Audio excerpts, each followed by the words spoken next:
भाजपा के राष्ट्रीय प्रवक्ता ने मीडिया को संबोधित करते हुए कांग्रेस से पूछा कि चुनाव के समय उनके शीर्ष नेता जमीनी मेहनत करने के बजाय विदेश क्यों चले जाते हैं। राहुल गांधी जी चुनावों के दौरान बंगाल, असम और केरल से नदारद रहते हैं। कांग्रेस न सिर्फ अपने कार्यकर्ताओं को जलील करती है, बल्कि पश्चिम बंगाल में उनकी हत्या होने पर भी उनकी लाशों पर राजनीति करने से बाज नहीं आती।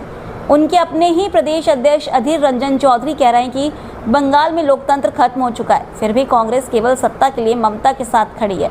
आज कांग्रेस का बौद्धिक दिवालियापन इस कदर बढ़ चुका है कि वे विदेश में भारत विरोधी तत्वों और देश में स्वयंभू बुद्धिजीवियों के सहारे केवल ताली बजवाकर राज पाना चाहते हैं, लेकिन देश की प्रबुद्ध जनता पूरी तरह समझदार हो चुकी है।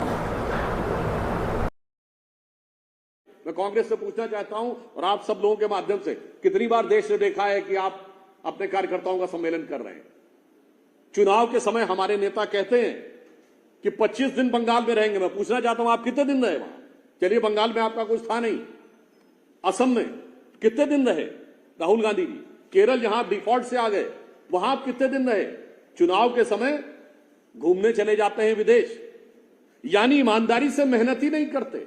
अच्छा, मेहनत न करे तो अलग है। पॉइंट नंबर 2, अपने कार्यकर्ताओं को जलील करते हैं। गुजरात में जाके आप बोलते हैं कि गुजरात में 2 प्रकार के कांग्रेस कार्यकर्ता हैं, कुछ जो कांग्रेस के साथ हैं और कुछ जो बीजेपी के साथ हैं।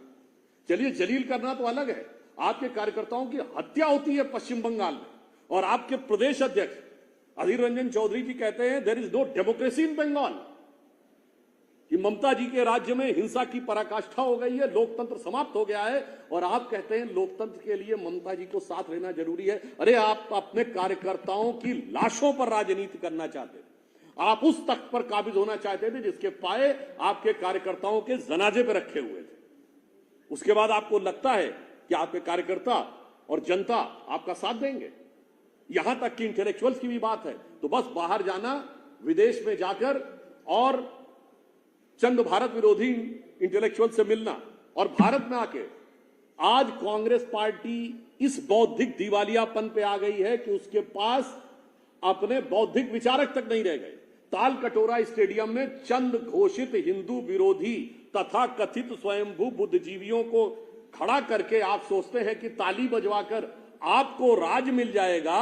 तो भारत की प्रबुद्ध जनता अब पूरी तरीके से समझदार हो गई।